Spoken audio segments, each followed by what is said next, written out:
কথিত আছে যে ইংল্যান্ড আধুনিক ফুটবলের জনক, কিন্তু তাদের ঝুলিতে মাত্র একটি বিশ্বকাপ, যেটি তারা 1966 সালে জয়লাভ করে। অপরদিকে আর্জেন্টিনা, যেখানে জন্ম হয়েছে ফুটবল ঈশ্বর খ্যাত ডিয়েগো ম্যারাডোনা এবং এরপরই গ্রেটেস্ট অফ অল টাইম খ্যাত লিওনেল মেসি, আজ তাদেরই মুখোমুখি হচ্ছে বিশ্বকাপের সেমিফাইনালে। 2026 সালের এই সেমিফাইনালে আর্জেন্টিনা এবং ইংল্যান্ড মুখোমুখি হচ্ছে।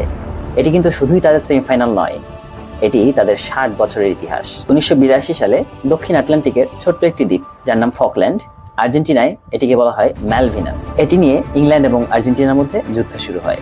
এই যুদ্ধে ব্রিটেন অর্থাৎ ইংল্যান্ড জয়ী হয়। 74 দিনের এই যুদ্ধে আর্জেন্টিনা পরাজিত হয়। এর মাত্র 4 বছর পর 1986 সালে অনুষ্ঠিত হয় ফিফা ওয়ার্ল্ড কাপ। আর সেই বিশ্বকাপেই দেখা হয় ইংল্যান্ড এবং আর্জেন্টিনা, যেখানে ইতিহাসের সবথেকে বিতর্কিত গোল ম্যারাডোনার সেই হ্যান্ড অফ গড, রেফারি যেখানে হাত দিয়ে করা গোলটি দেখতে পান।